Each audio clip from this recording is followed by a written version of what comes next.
ஏன் கானான் குமாரத்திகளை பார்க்க கூடாதுன்னு சொன்னார் யாருக்கா தெரியுமா? ஏன் கானான் குமாரத்திய?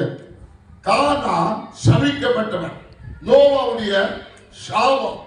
நோவா சபித்த போது அந்த சாபம் அந்த தேசத்தின் மேல கர்த்தருடைய சாபமாகவே காட் முழுவதும் அந்த கானான் தேசம் முழுவதும் மாறிவிட்டது.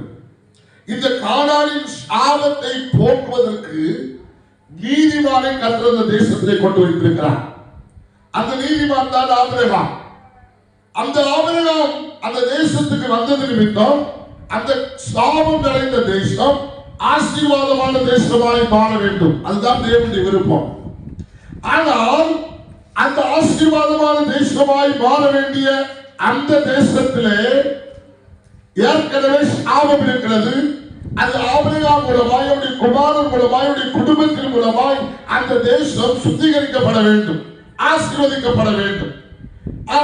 ஆகவே ஆபிரகாம் தன் குமாரனுடைய திருமணத்தில் மிக கவனமாக இருக்கிறார்.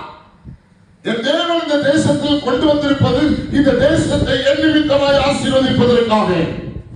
நான் இந்த தேசத்தில் இருப்பது இந்த தேசத்துக்கு ஆசீர்வாதம்.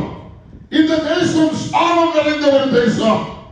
இந்த கானான் தேசம் சாபம் நிறைந்த தேசம். சாபம் நிறைந்த தேசத்திலே என்னை ஆண்டவர் கொண்டு வந்திருப்பது இந்த தேசத்தை ஆசீர்வதிப்பதற்காக. இந்த தேசத்திலே நான் ஆசீர்வாதமாக இருக்க வேண்டுமே, ஆனால் என் குமாரர்களுடைய வாழ்க்கையிலே விசேஷமாக திருமண காரியத்தில் நான் கவனமாக இருக்க வேண்டும் என்று ஆபிரகாம் மிக கவனமாக இருந்தார். அமீன் சொல்லுங்க பார்க்கலாம். ஏனென்றால் குடும்பம் மிக முக்கியமானது. பெண் தெரிந்து கொள்ளும் போது புருஷனை தெரிந்து கொள்வது மிக முக்கியமான ஒரு காரியம்.